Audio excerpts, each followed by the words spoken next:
ஒரு கோணத்துக்கு போறேன். இப்ப யானைகளை பத்தி ஹைகோர்ட்ல ஒரு ஜட்ஜ்மெண்ட் வந்தது, யாராவது பாத்தீங்களா? நமக்கு என்ன யானை கேடு கேட்ட, நமக்கு அந்த 8 கொடுத்தோன்னு தும்பிக்கை வச்சு தலைமையில பாயின்னு வச்சா அது நமக்கு போறோம். அது வேற அந்த 8 வாங்கி உடனே அப்படி பாகண்ட அப்படியே கொடுத்துரும், அவன் வாங்கி அதை எடுத்து அப்படியே உள்ள போட்டுக்குவான். அதுவே ஒரு வச்சிருக்கு. 5 ரூபானா அதுக்கு ஒரு ஆசீர்வாதம் வச்சிருக்கு, 8 அதுக்கு ஒரு ஆசீர்வாதம். அதாவது ஒழுங்கா இருந்த யானையை கூட நம்மால் கெடுத்துட்டான். அதுக்கும் 8 5 ரூபாய்க்கு வித்தியாசம் தெரியுறாப்புல அதை மாற்றி தொலைச்சு விட்டான். அதுக்கு தகுந்த மாதிரி ஆசீர்வாதம் பண்ணுது. சார் என்ன ஹைகோர்ட் ஜட்ஜ்மெண்ட் தெரியுங்களா? ஒரு தனி ஆள் யானை வளர்க்கிறார், ஒரு தனி ஆள் யானை வளர்க்கிறார்.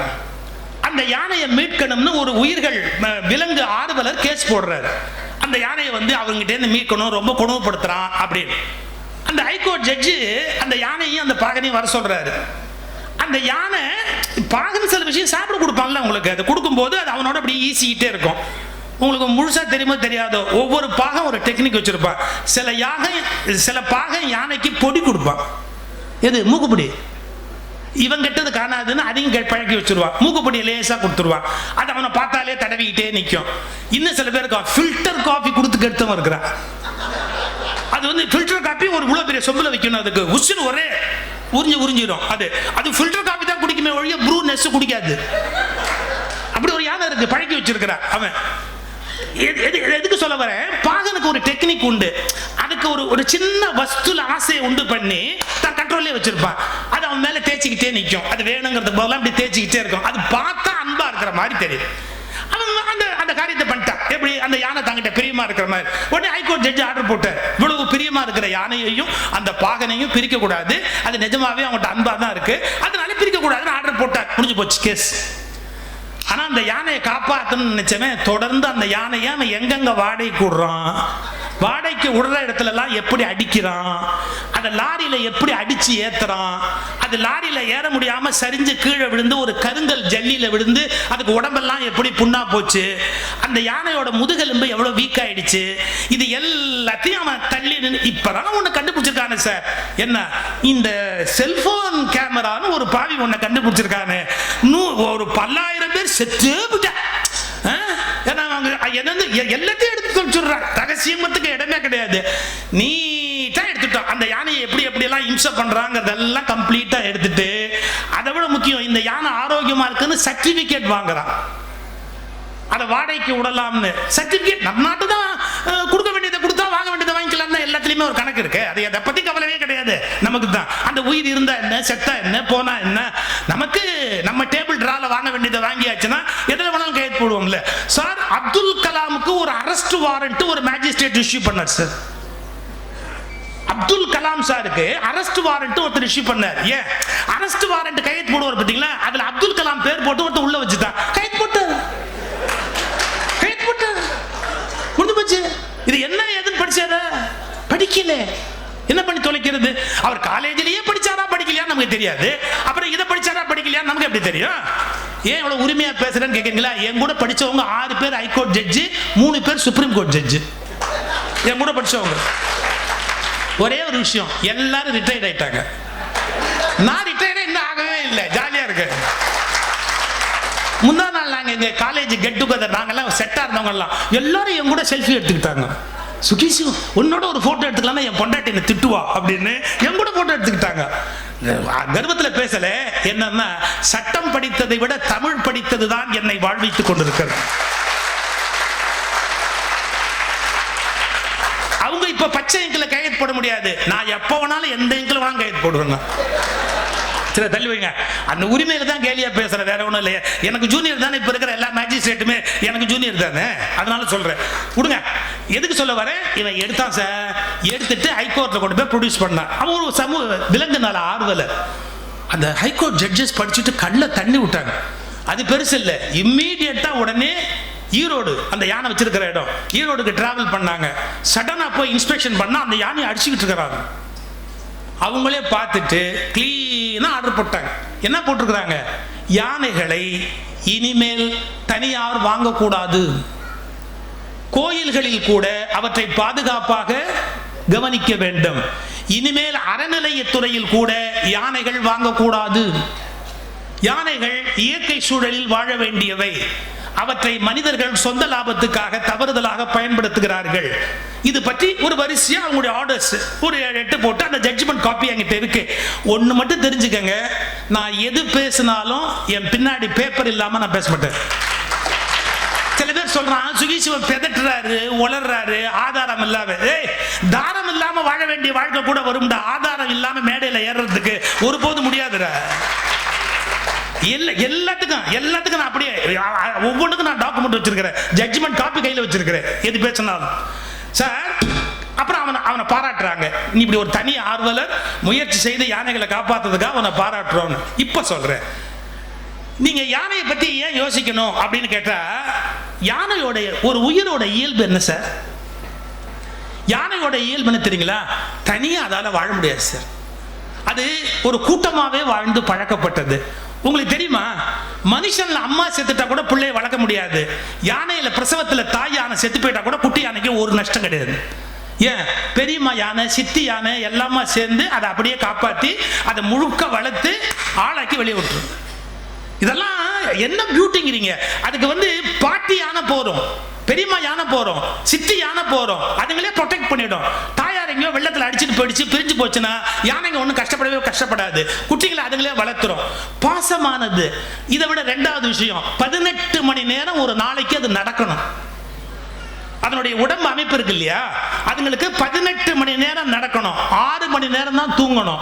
அதை விட முக்கியம் என்ன தெரியுமா? 18 மணி நேரமும் திங்கணும். அது இப்படி போவோம், 2 இலையை பறிச்சு திங்கும், 2 இலையை பறிச்சு திங்கும், அங்க திங்கி இங்க திங்கும், ஒரு தென்னை மட்டை உருவோம், ஒரு வாழைமரத்தை உருவோம், அப்படியே தின்னுக்கிட்டே போகும். எங்க இந்த பக்கம் ஆரம்பிச்சா மேற்கு தொடர்ச்சி மலை வரைக்கும் போய் மைசூர் வரைக்கும் போய் அது ஒரு பாதை வச்சிருக்கு தனக்குன்னு, அப்படியே போயிட்டு திரும்பி அவங்க இருந்து புறப்பட்டு மறுபடியும் மழை ஆரம்பிச்ச உடனே திரும்பி இப்படி வரும், இந்த பக்கம் கடைசி வரைக்கும் வரும். அப்போ அதுக்குன்னு ஒரு வழிமுறை வச்சிருக்கு. 1, அது கூட்டமா வாழ்ந்தாதான் சந்தோஷமா இருக்கும். 2, அதுக்கு கட்டி போடவே கூடாது, அது நடந்துகிட்டே இருக்கணும். 3, வயிறார சாப்பிடணும், அப்பதான் அது சந்தோஷமா இருக்கும். 4, தண்ணிக்குள்ள போய் அது முங்கி விளையாடி தண்ணியை தூக்கி மேல அடிச்சு அது விளையாடணும். நீங்க நல்லா யோசிச்சுக்கங்க, யானை வளர்க்குற எந்த பாவியாவது இப்படி வளர்க்குறானா? முதல்ல தனியா கட்டி போடுறான், அதுக்கு எவ்வளவு கஷ்டம். அதுக்கு கூட்டமா வாழ்ற விலங்கு தனியா கட்டி போடுற. 2, அதுக்கு வயிறார சாப்பாடு போட நமக்கு யாருக்காவது வக்கு இருக்கா? இல்ல. 3, அந்த யானையை கூட்டத்தோடு சேர்ந்து வாழ்வதற்கு நம்ம அனுமதிக்கிறோமா? இல்ல. மேட்டிங் பீரியட்ல அது மேட் பண்றதுக்கு அலோ பண்றோமா? சாதாரண விஷயம் இல்ல. நீங்க செய்யற பாவத்துல மிகப்பெரிய பாவம் உரிய பருவத்தில் அதற்கு மேட்டிங்கான வாய்ப்பு கொடுக்காதபடி போவது நீங்க செய்யற பாவத்துல மிகப்பெரிய பாவம். இப்போ நாம நம்ம பொண்ணுக்கு கல்யாணம் ஆகலன்னா வருத்தப்படுறோமே, யானை தன்னுடைய இணையோடு இருக்க வேண்டாமா? அதனுடைய பருவத்தில் அதனுடைய இணையோடு இருந்து மகிழா இருக்க வேண்டாமா? நீங்க கொண்டாந்து கட்டி வச்சுக்கிட்டீங்கன்னா ஒரு இடத்துல நாம எப்படி சார்? என் பொண்ணு ஒரு தடவை வந்தா, சின்ன குழந்தையா இருந்த போது, அப்பா நாய் வளர்க்கலாம்னா. இது நான் சொல்றது இப்போ என் பெரிய பொண்ணுக்கு 35 வயசு ஆச்சாமா, அதை கூட ஒய்ஃப் தான் கேட்கணும். 40 வயசு ஆச்சு, பெரியவளுக்கு 40 வயசு ஆச்சு. அவளுக்கு ஒரு 5-6 வயசு இருக்கும். 6 வயசு இருக்கும்போது வந்தா, பா ஒரு நாய் வளர்க்கலாம்பா. நான் வழக்கம் போல மேடையில் ஜோக் அடிக்கிற மாதிரி, அது எதுக்குமா இன்னொன்று, நான் தான் இருக்கேன்ல, அப்புறம் எதுக்கு இன்னொன்று அப்படின்னு. இல்லைப்பா நல்ல நாய் வேணும் இல்லை, அவன் நல்ல நாய் வேணும் இல்லை அப்படின்னா உன் வாய் கொழுப்புக்கு. அப்புறம் சொன்னேன், எனக்கு ஒரே ஒரு கேள்விக்கு பதில் சொல்லு, அப்பா வாங்கி தரேன். என்ன, நீ நாய் வளர்க்கணும்னு நினைக்கிறது நாயோட சந்தோஷத்துக்காவா உன்னோட சந்தோஷத்துக்காவா?